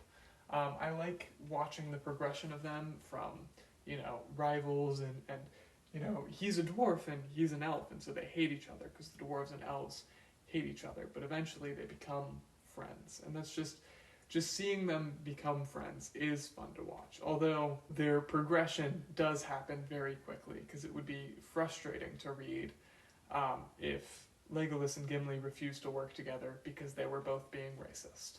That's really it, though. This is overall a story about terrible, terrible things, and I think that they are used to show some of how good can be found even amongst the awful, the terrible. How you can find friendship and brotherhood in your comrades, even in a terrible war, in terrible circumstances. Now, what can be said about Samwise Gamgee that hasn't been said already? He is likely most people's favorite of the 4 hobbits, and it's not hard to see why. He's loyal to the very end. He's kind, and he's funny, and he's great. Just a great guy, great friend. And Sam makes this very clear from the beginning. When Frodo tells him, "Most likely neither of us will come back," Sam responds, "If you don't come back, sir, then I shan't. That's certain," said Sam. "Don't you leave him," they said to me. "Leave him," I said. "I never mean to. I'm going with him. If he climbs to the moon, and if any of those Black Riders try to stop him, they'll have Sam Gamgee to reckon with." Sam is the reason that Frodo got to Mount Doom. He was the one who carried him, and he is a necessary part of this adventure. He's great. He's a great guy. Sam is really everything that Frodo needed. Someone whose strength was not in his head, but in his heart. I think that it's important that Sam was in all three of what are the darkest moments in this series. The stairs to Cirith Ungol. Frodo and Sam are there, and Sam manages to cheer Frodo up. Then Frodo is thought dead, and Sam is the one to carry on the journey. It is Sam's perspective that we see in that instance. And all throughout the journey to Mount Doom, we don't hear things from Frodo's perspective. We hear things from Sam's. It is Sam's perspective that matters, because Sam is the one that is conscious. Frodo is just struggling. In many ways, Sam is the light in the darkness. It was necessary for him. Sam is one of the most important characters in this story. Sam is a ring bearer, one of the three Hobbit ring bearers that we get, and that puts him in a very exclusive class. This is a story of three hobbits, three ring bearers. The first two alike in many ways, and the third not so much like the first two. The first two are Baggins, the third is a Gamgee. The first two are 50 when their respective journeys begin. The third wasn't 50 even at the end of his journey. The first two were bachelors. The third was married with kids. And the first two leave Middle-earth, while the third remains with his children. This is Bilbo's story. But then, it was Frodo's. But it ends with Sam. This is a story of three hobbits that all owned the ring at different parts in their lives, that all owned Bag End at different parts of their lives. Sam being the endpoint definitely has implications. Maybe he's meant to be the hope for the future, and I haven't really quite figured him out yet. But what I do know is while the other two did go there and back again, they eventually left. But Sam, he went there, but he stayed back again. But now let's get to who are maybe my favorite of the four hobbits. It's hard to really pick between them and Frodo. But I do think that these two are the most underrated characters in the whole series. Not to get on my soapbox and assume authority on Lord of the Rings, having only read through the books once and seen the movies once, but I do think that the movies are to blame for this. Don't get me wrong, the movies are great. The movies are amazing. But the movies cut out so much of Merry and Pippin that was important. The movies cut out the beginning, the foundation of why they were even on the adventure to begin with. Then the movies cut out the scene with Elrond deciding whether or not, and debating whether or not they would join. Then, in Two Towers, they basically made the whole movie about Aragorn, when this only section of the book where Aragorn's in, because again, the book is split into halves, where it's Merry and Pippin and Aragorn, and Frodo and Sam. The only part of the book that Aragorn is in is split with Merry and Pippin. But instead of focusing on Merry and Pippin really at all, you incorporate some of their stuff, but then make most of the middle of the movie about Aragorn. Meaning that there's like, what, an hour in there? Where Merry and Pippin aren't shown at all because they're just riding Treebeard, and you have the stuff that happened with Pippin and seeing into the Planeteer, the crystal ball thing, I can't remember how to pronounce it again. But you take that and you put it in Return of the King, you put all the Denethor, like you move the ending of that to the beginning of Return of the King, and then you cut out the Scorning of the Shire, which was an important part for the hobbits to show that they had grown and become warriors in their own right.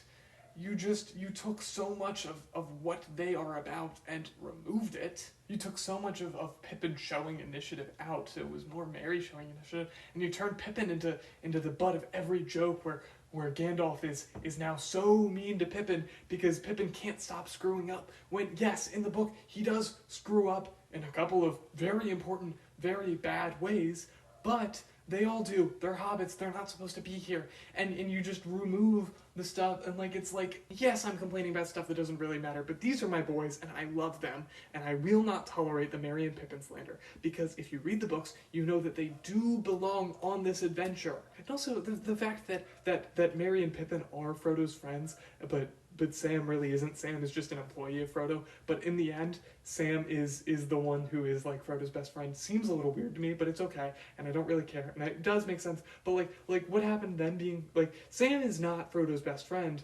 until the end of the book. These are Frodo's best. No, I guess it's fine. Doesn't really matter. It's not like I care. It's not like I was reading this book and like every single page that Merry and Pippin were on, it made me love them more, and you guys are just disrespecting them. It's fine. I don't really care. Gosh. And look, Merry and Pippin are underestimated and underappreciated because they're not Frodo, Sam, Gandalf, or, the Three Hunters. That makes sense. I do get it. I understand. But I think that if you fail to realize that Merry and Pippin would have gone with Frodo just as far as Sam did, you're missing out. Remember that when Frodo wasn't sure if he could trust them, it was Merry that said, "It all depends on what you want," put in Merry. "You can trust us to stick to you through thick and thin, to the bitter end. And you can trust us to keep any secret of yours closer than you keep it to yourself. But you cannot trust us to let you face trouble alone and go off without a word. We are your friends, Frodo." As loyal as Sam was, Merry and Pippin were just as loyal. They would have gone with Frodo to the end. But that's not really what is most interesting about these two. What's most interesting about these two happens in Two Towers and Return of the King, which I do feel like is the main problem. They did get cut out and limited in what was shown compared to the book. In Two Towers, we see them get captured, but we also see Pippin's ingenuity, Pippin's ability to leave the Three Hunters a sign and escape with Merry. In the end, they become heroes, although they didn't start off that way.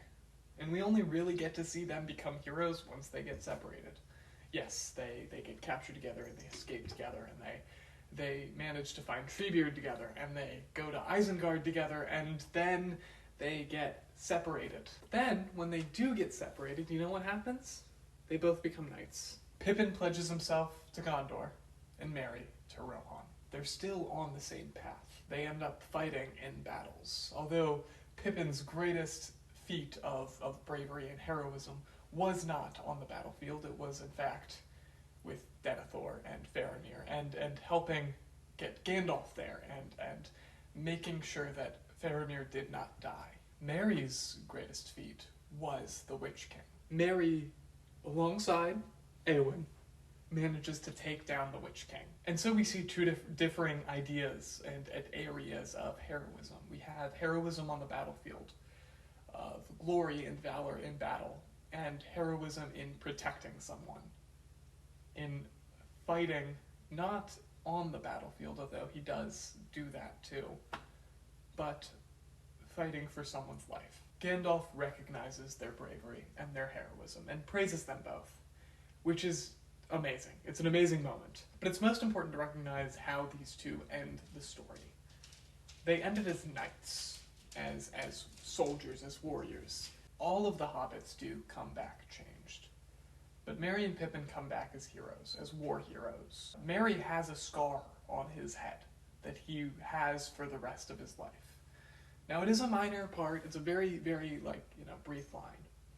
But that struck me, because that is change that cannot be undone. That's a symbol that he has to live with. If you called Frodo an unlikely hero, you would be right. But Frodo was chosen by the ring. He was chosen by fate. These two really weren't. And I know that you could argue that they were, because it definitely seems like, at least to some degree, everyone is being chosen by fate, and everyone has a fate, and that's a whole big thing. But really, Frodo was forced to bear the ring. He didn't choose it at all. But they did choose to go on this adventure. They chose to follow their friend to the very end. They had no right to go on this mission, this adventure. I mean, Pippin wasn't even an adult as far as the Shire is concerned. These two did not deserve to go on any sort of adventure, to come back as heroes. And they knew that. They struggled with the words of Elrond, with the doubts of him. They knew that they were not Frodo, that they were not Aragorn. They were just hobbits. Just them. But that self-doubt didn't stop them from becoming heroes, from becoming great. I mean, Gandalf himself even says just how much honor Merry has earned. He should have been born in honor into the city. He has well repaid my trust, for if Elrond had not yielded to me, neither of you would have set out, and then far more grievous would the evils of this day have been. And yet, here is another charge on my hands, while all the time the battle hangs in the balance. Gandalf believes that Merry deserved to be paraded into the city, born with such honor. And really, he's right. He took down the Witch King with the help of Eowyn. In the end, and we'll get to this, but in the end, Frodo does fail. Although the mission is successful, Frodo is not. Frodo is also ruined. Frodo is almost a tragedy. I mean, you could definitely argue that he is. But Merry and Pippin are an excellent, excellent journey of battling self-doubt and coming on top. These two are heroes. So what about Aragorn? Well, Aragorn is very cool, and I think that we can all agree on that. But I think that the most important thing about Aragorn is that he really should be the main character. Aragorn is the descendant of the very king that fell to the ring's power. He is the one that should have the right to, undo the sins of his ancestor, to destroy the ring and right the wrong that was done by Isildur. From a plot perspective, it does make sense, but also, hear me out. Aragorn is the long-lost descendant of a king who has some great, elven lineage, so he lives longer than any other man. He was raised by people who weren't his parents because he's an orphan, and he spent many, many years denying and avoiding this destiny that he's clearly called to. Also, he's a king and has a magic sword. By all accounts, Aragorn is the best pick for a main character. He's written like a main character. His backstory is that of a main character. It would be the easiest thing in the world to put Aragorn on that hero's journey. So easy. But he's not the main character. He's not the important one. And he knows it. He recognizes that Frodo is what's important. With Frodo lies the true quest. Ours is but a small matter in the great deeds of this time. But what's interesting is this does kind of turn into a bit of a flaw for him. Because he recognizes that Frodo's mission is the important one. Because he recognizes that he doubts. He struggles with many of the same doubts that Merry and Pippin do. He doesn't think he's a worthy leader. When he is chosen to lead the Fellowship after Gandalf's death, when he is chosen by Gimli and Legolas to lead them, both times he struggles. "You have given the choice to an ill chooser," said Aragorn. "Since we passed through the Argonath, my choices have gone amiss." Aragorn doesn't trust himself, which is already typical of a protagonist. Tolkien seems to be playing with the idea of heroism and the hero. He does it with the hobbits. They are unlikely heroes. Frodo is. I've already stated that Merry and Pippin are, but also Aragorn is. Yet they're all unlikely in different ways. I truly think that it's fascinating that Tolkien did not decide to make Aragorn the main character. Yes, obviously Tolkien loved the hobbits. That's why he wrote The Hobbit. He loved hobbits and everything about them. So he was never going to make this human guy the main character. But he could have. Easily. None of us would have batted an eye if Aragorn was the one to destroy the ring. But the story that Tolkien wanted to write wasn't about the war hero king. It was about the sacrificing hobbit. And before we get to that hobbit, the one that I just mentioned, Frodo.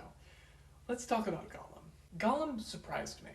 I had heard and knew about Gollum from general cultural osmosis. It's near impossible to not hear Gollum's voice and know about the Andy Circus and the hunched over and all that. It's near impossible. So I had known him, but I had figured he was just some creepy little guy who was obsessed with the ring. Even after reading The Hobbit, I didn't really think much of him. Then I read a story about what was once a man, but has now become just a creature because of being twisted by temptation and greed into something unrecognizable. I was blown away. Let's start with Gollum's perception and how he internalizes a lot of that. We learn early on that Gollum's name is Smeagol, but he became Gollum because that's what people called him. People treated him like he was worthless, like he was gross and disgusting, and that's what he became. This is followed up by Sam, who calls him Sneak, and he becomes Sneak. He becomes what he is given. He has to take what he's given. If he is given Gollum, he will take that. If he is given Sneak, he will take that. But when he is given Smeagol, he takes that as well. Frodo gives him kindness, compassion, and he becomes kinder, he becomes happier, he becomes better. But then Frodo is forced to betray him, at least in Gollum's eyes. Gollum regresses.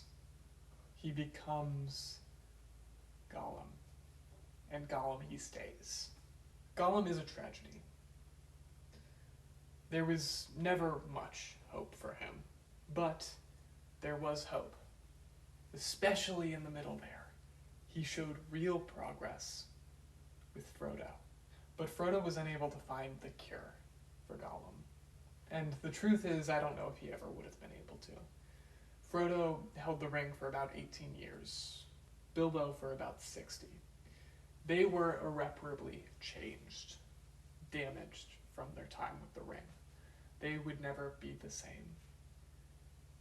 Gollum held the ring for about 500 years. Gollum also wasn't resisting the power of the ring like Frodo was, like Bilbo was. He was all in from the beginning. He was so corrupted by the ring's power that even before he had ever touched it, he murdered for it. Was there any hope for Gollum? The best case scenario for Gollum would have been how he was in the Two Towers.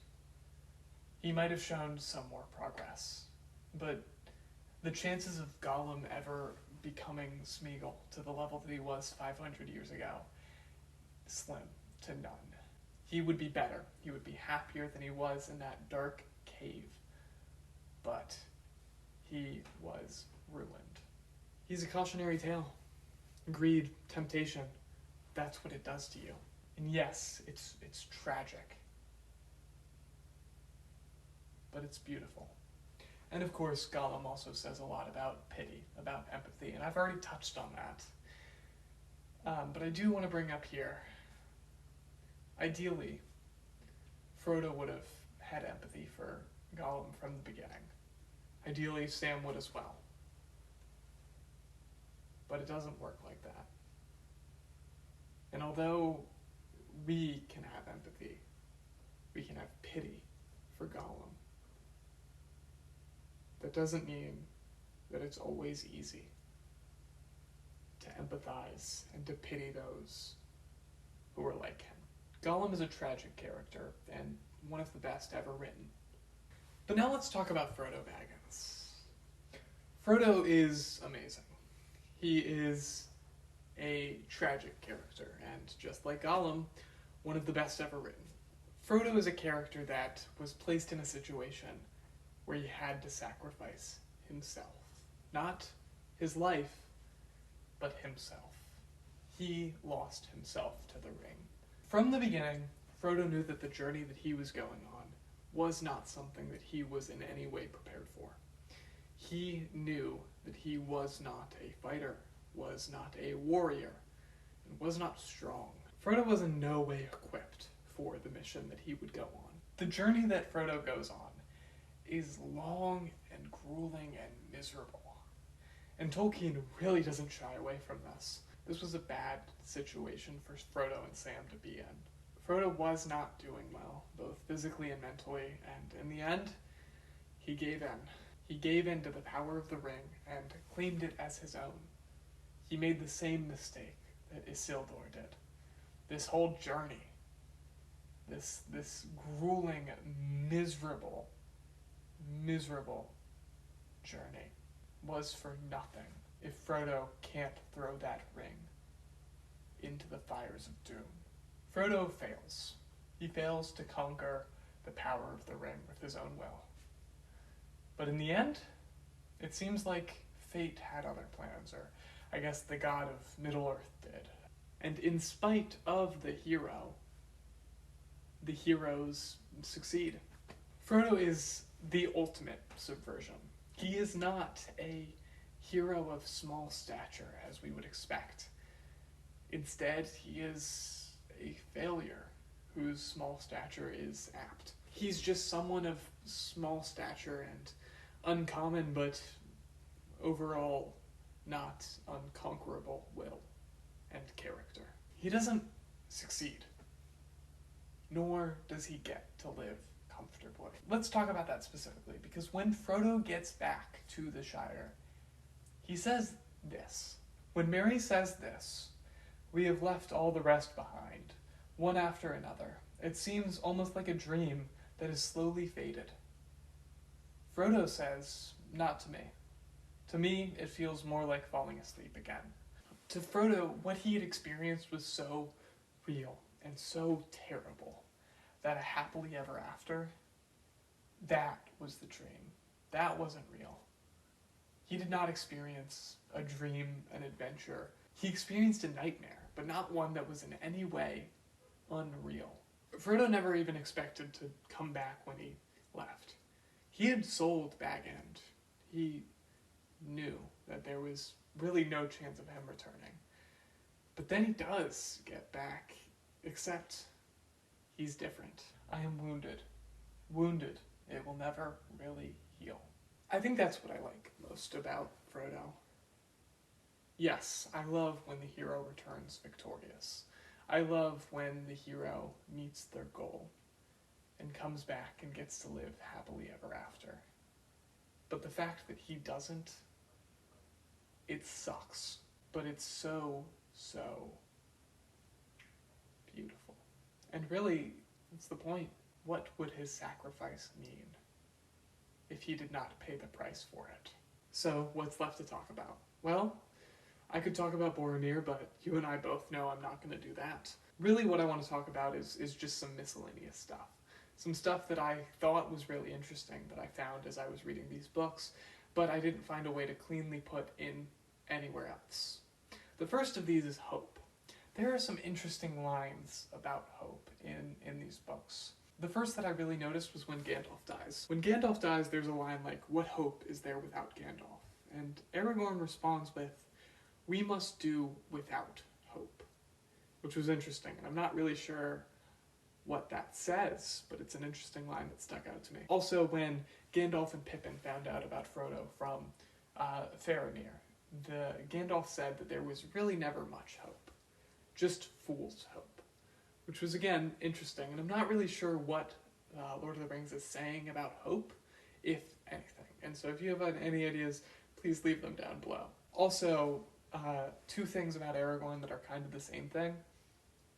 Aragorn said that his house would be named Strider, which is interesting. It's like he's not forgetting his roots. And I also think that it's interesting that the reason that he was able to heal, the reason that the hands of the king bring healing, or whatever, is because of him being a ranger, not because of him being kingly. There wasn't any inherent magic in him as a descendant of Isildur, aside from the obvious ancestry with the elves and stuff that is a thing. Also, Gandalf is just really unexpectedly funny. I read one of his lines earlier, just because I wanted to shove it in because I thought it was really funny. But this is another one. When in Fellowship, he writes his letter to Frodo explaining why he isn't there. He says this: "PPPS. I hope Butterbur sends this promptly. A worthy man, but his memory is like a lumber room. Thing wanted, always buried. If he forgets, I shall roast him. Farewell. Alright, well, now, just my final thoughts. These books are really good. Yeah, they're long and grueling in some places, but they're just really good. I already said that I almost cried reading the last chapter, and the movies are also amazing. Although I did complain about them, and I do prefer the books. The feeling of watching those last 15 minutes of Return of the King. My heart was pounding, and I think I almost threw up. But if you've gotten this far and you still haven't read these books or watched the movies, please go do that. There is a reason that this story is so well known. And it's because it really just is that good. But that's the analysis. That's all I have to say today. This took so long to make, and it was just so much effort. I know that I got plenty of stuff wrong, and so please just be kind to me in the comments and let me know what I did. Yeah, but I think that's all I got, so...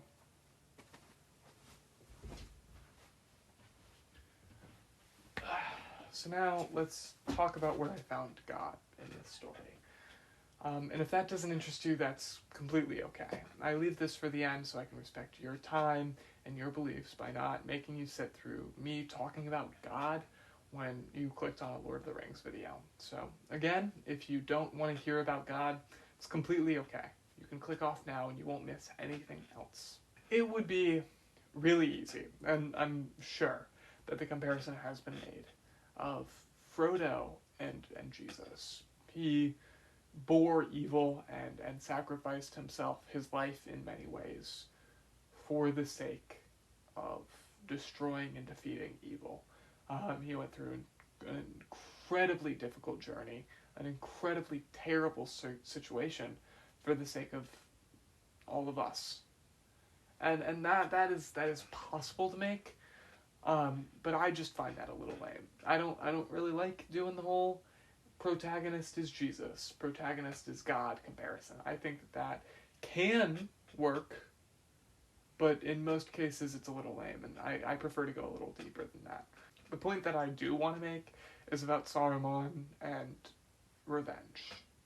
So Saruman is a great, powerful wizard. But he gives into evil, he gives into the power of the ring, he gives into anger and hate. And he desires power, and he ends up being defeated. Saruman was once a great wizard, the most powerful in the order. But he gave into power, he gave into the greed and the evil hatred of the ring and of Sauron. And because of that, he betrayed Gandalf and yada yada yada. You know the story. The important part is the fact that he was defeated by hobbits. And hobbits are, the least, the smallest and weakest of all of the peoples of Middle-earth. The least consequential, the least important. And Saruman wants to get revenge on these people, so he goes to the Shire and he tries to take it over and destroy their home and ruin it so they won't have any peace when they get back. Saruman does end up actually being responsible for the deaths of hobbits. But also he is attacking the thing that Frodo cares about most. The only reason that Frodo went on the journey is to protect the Shire, and now Saruman is attacking the one thing that Frodo cared about, the one reason that he even left. But Frodo has no desire for revenge, even in this. Frodo says, "But I will not have him slain. It is useless to meet revenge with revenge. It will heal nothing. Go, Saruman, by the speediest way." Later on he says, "Do not kill him even now, for he has not hurt me, and in any case I do not wish him to be slain in this evil mood. He was great once, of a noble kind that we should not dare raise our hand against.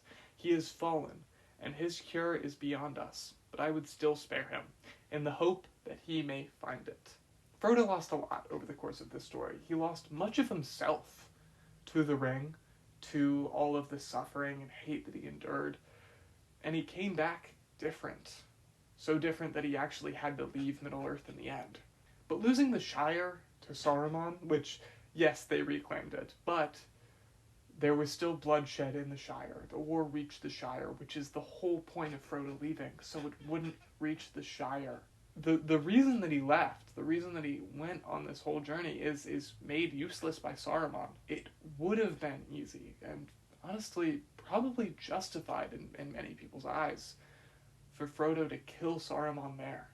Ensure that his evil can spread no further, that he can't do any more harm to the people that Frodo loves. But Frodo recognizes that that's not good, that's not what's right. Lord of the Rings has several different types of evil. It has Sauron, who is evil itself. He's very much the spirit of evil. We never see him. He is an unseen evil that works behind the scenes. Saruman is not that type of evil. Although, yes, we never see Saruman being good in this story. We only see him desire power and give in to the ring. We see him destroy the home of innocence out of spite, anger, and revenge. But Frodo recognizes that Saruman chose evil, and because he chose evil, he has the opportunity to choose good. The cure that Frodo mentions may be beyond Frodo.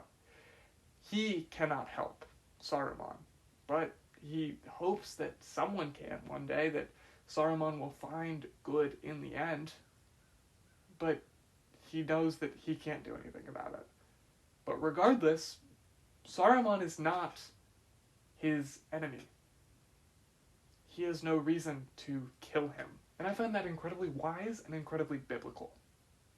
I mean, it's no real surprise, seeing as Tolkien was Catholic. The Bible makes this clear, that people like Saruman, who kill, who do horrible, horrible things, that's wrong, and that's bad. But they are not the enemy. Ephesians 6:12 says, "For our struggle is not against flesh and blood, but against the rulers, against the authorities, against the powers of this dark world, and against the spiritual forces of evil in the heavenly realms." Although people like Saruman exist, that do evil, that wrong us, they are not who our struggle is against. Frodo was not trying to defeat Saruman. He was trying to defeat Sauron. People can do very, very, very evil things, but the response that Frodo gives is the correct one. And it's almost really to the letter of what the Bible tells us to do. Romans 12:17-21 says this, "Do not repay anyone evil for evil. Be careful to do what is right in the eyes of everyone. If it is possible, as far as it depends on you, live at peace with everyone. Do not take revenge, my dear friends, but leave room for God's wrath. For it is written, 'It is mine to avenge. I will repay,' says the Lord. On the contrary, if your enemy is hungry, feed him. If he is thirsty, give him something to drink. In doing this, you will heap burning coals on his head. Do not be overcome by evil, but overcome evil with good." And briefly, before I get into that, the heap burning coals thing may be a metaphor for repentance, maybe a thing that we just don't understand. There is evidence of that. It is not fully understood because, of course, we don't exist in Paul's culture, so it's not fully understood, but it's likely and possible that it is a repentance thing.